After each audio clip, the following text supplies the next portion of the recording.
Hey everybody, it's your boy PB back with another video.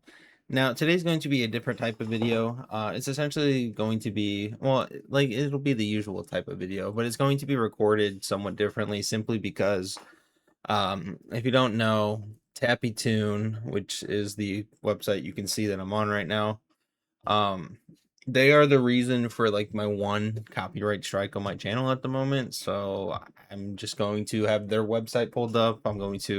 They have 3 free chapters. We're going to just look at some scenes from the first one, right? As I talk about the comic, give you guys my review and stuff. But I'm basically going to try to do everything I can to not get another copyright strike because this is free, fully accessible to anybody. So hopefully they don't copyright strike me again, right? But essentially the reason I wanted to talk about this comic was I don't want to claim to be like an expert or anything because I know I'm not. But I've read thousands of comics and I have read hundreds and hundreds and hundreds, thousands of chapters of manhwa. Um, and I will, I have to say my objective personal opinion is this is simply just better than 95% of the comics I have read. Um, if you want to include Chinese comics, and it bumps that up to like 98%. But overall, this is one of the best manhwas I have ever read. Is it the best? No, but it is by far one of the best. If we want to look at manga update, simply just to like look at the tags and stuff.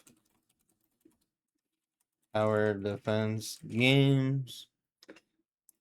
Okay. Yeah, so you might also know it as like I became the tyrant of a defense game, but it doesn't have like a comedic tag. There are websites that have it as a comedic tab, as like a genre type thing.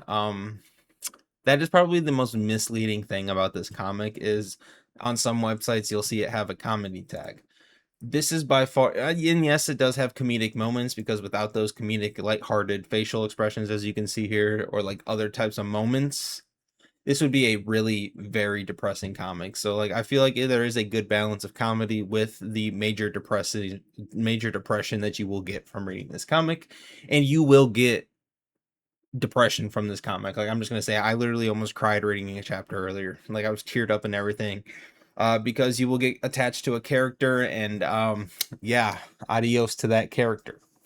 So and not even like in like you knew it was coming type of way too. It's like a whiplash, like they just get killed in like a brutal way and damn, they just die. Obviously there are characters. I will preface this by saying characters will die in this comic. They will die. The whole point of this comic is, in this game called Protect the Empire, it's a tower defense slash dungeon offensive game. Our main character basically cleared it on the hell difficulty, which is the hardest difficulty, and so like the person in charge of like the world, like type of like kind of like an omnipotent type of being. However, his power is limited and he isn't able to like reach the true ending of this world. So our main character, who was the only person who ever beat this game on like the hard difficulty, the hell difficulty, he brings that person in to try and reach the true ending of the game and basically everything that he intends, right? And so it's a tower defense game, so he gets like in his town, and he has to basically defend it from these waves and waves of monsters. The reason why it's like a tower defense slash dungeon offensive is because he can go into like this dungeon, which is basically a massive kingdom under a lake. It's where like all these monsters are like spawning, so to say, from.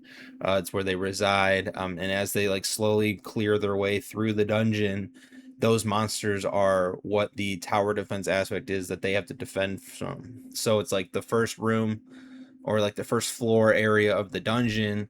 Say like the monsters in this one, it was like some like ghostly spirit golem type things, where it's like not golems, but like shadow knights. And so they cleared the first like floor area of those shadow knights, and then their tower slash their castle, the city where they reside and everything, gets attacked by waves of those shadow knights, right? And then so on and so forth like that. So it's like a dungeon clearing tower defense where our main character is a gamer who beat it on the hardest difficulty. He gets transmigrated into the world as the tyrant, tyrannical like third prince who is basically a good for nothing, drinks all the time, right? And so he becomes that character, and his objective is to clear the game. And everything's a lot harder than the hell difficulty because it's reality, so some of the game mechanics um don't necessarily happen because it's not a game anymore, it is reality. And reality will differentiate from the game. Like there's like usually a PvE, like a safe zone area in this lake of like the dungeon, where they end up getting attacked. When in the game you can't attack in there, but since it's reality, there's no rule stopping them from attacking them there, right? So it's a really interesting comic. It's a really good comic. Like I said, it has its highs with like comedic value, lightheartedness, and then you have the lows where your favorite character is gonna die in the most brutal way ever. So you know, it's definitely up there. And as I said, I don't claim myself to be an expert, but I'm just saying, it is definitely one of them ones. I know some people when I was reading the comic, and like I like to look at comments on like the chapters and stuff that I read if there's something that I find interesting. And there was like a 3 scene span over a couple chapters where like there was like some major racism going on with one of the side characters, and there were people that were like turned off by it and like wanted to stop reading it and whatnot. I will say you'll run into that like once. Obviously I'm not caught up all the way. I'm like up to like chapter 110 where they just beat stage 5 of the tower defense. It like happens in stages where it's like stage 1 is like clearing the first floor of the dungeon and then getting a monster wave. Stage 2 is clearing the second area of the dungeon and then getting a second monster wave, so on, right? So I'm on I just finished the 5th one. But when you run into that, just know that it's not like that, and like often. I've only ran into it those like couple scenes that there were, and they basically brush over it really quickly. It's like it happens essentially just for the sake of that character's progression. So it didn't really bother me too much. And trust me, I've read a lot of like racist comics, considering like I read a lot of Chinese comics and too, and some of those authors would literally, they'd give a good handy to the country of China if they were able to. So, but I mean, overall, I think it's a relatively good, amazing, must read comic because, as I said, in my opinion, is better than like 95% of other comics. 98 if you want to include all comics, 95 if you want to include Korean comics. But overall, I just want to talk about that today. It's definitely a must read if you don't know what it is, if you're new to comics, whatever in general. I know there's people that are like, oh, I like to call other people like comic tourists, like Manhwa tourists, people who are new to comics.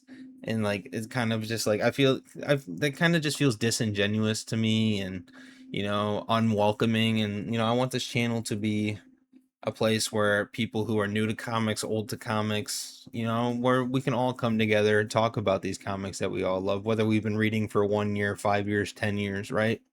um but I would say over the thousands and thousands and thousands of chapters and comics that I have read, this is by far one of the best comics I have ever read, and I would definitely recommend checking it out if you haven't already. I will say there does come romance in like the later chapters. I'm on, like I said, I'm only on chapter like 100 something, 118, somewhere around there. And the romance hasn't happened yet. I think it happens in like 125, 130, somewhere a little later. But there will be romance in like the latter half of the comic rather than the beginning. So if you don't like romance, well, at least you don't have to deal with it the first 120 or so chapters. So I don't know. Check it out. That's all I wanted to say. See you guys in the next one. Peace.